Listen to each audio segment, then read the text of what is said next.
Karl Cassell was always excited about attending school, and he credits his teachers in the district for instilling that love of learning in him and for keeping him on track.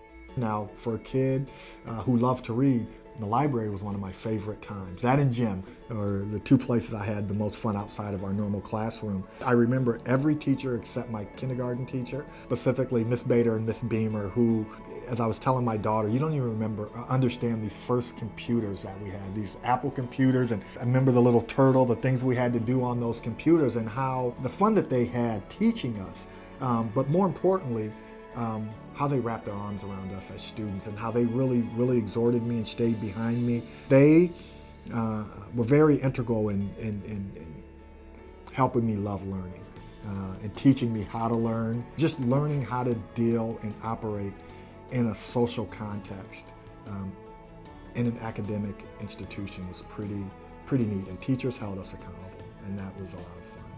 While in high school, Karl competed on the Jefferson Jayhawk football and track teams. In the classroom, AP English held his attention most closely because of its rigor and because of his own love of reading and literature. And high school was everything that I thought it would be and more, and really established what I would do afterwards. According to Karl, from elementary to high school, I was often pushed by my teachers and coaches to be better than I thought I could be. The academics were always challenging and appropriate for the world that I would embark on.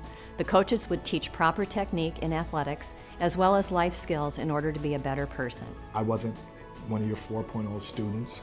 In fact, I fell right in the middle. I graduated at about the 50% level in my high school class. Loved learning, I just didn't stick to what I was being taught. I wanted to learn everything else, but having them strike the balance of, yeah, you can have your interests, but because this is mandatory in order for you to get to your next level, it is important that you take it seriously. After graduating from Jefferson in 1992, Karl attended Iowa State University, where he earned a Bachelor of Science degree. He then lived and worked on the East Coast before returning to Cedar Rapids in 2004 as Executive Director of the Jane Boyd Community House. He next served as Executive Director of the Cedar Rapids Civil Rights Commission. Then in 2013, Karl became the Chief Executive Officer of Horizons, a family service alliance.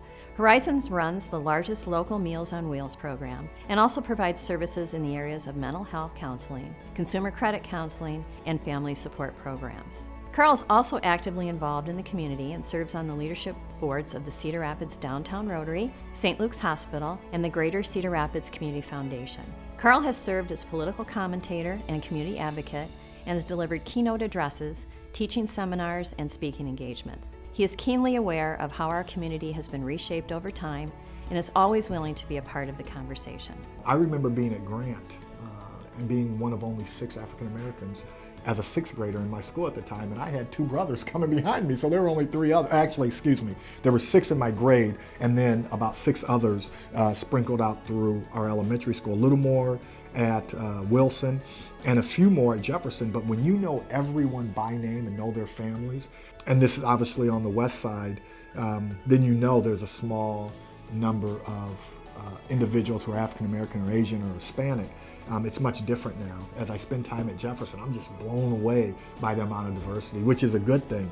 And I think that has tended to rub people the wrong way because it's not the same, but they don't understand. It's enhancing our community. We have to get to know each and every person one by one. No one is monolithic amongst any group.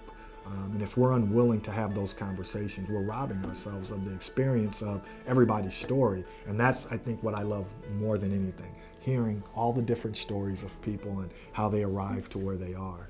Karl recognizes that a great deal has also changed in education since he walked the halls of our Cedar Rapids schools.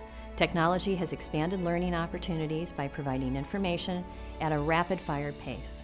Even so, excitement for learning remains the key.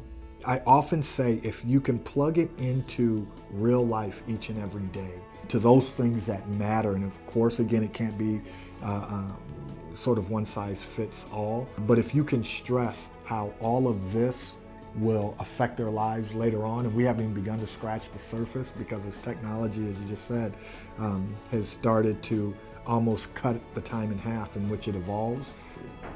What they're learning today or how they're learning today will be so different even in 5 to 7 years.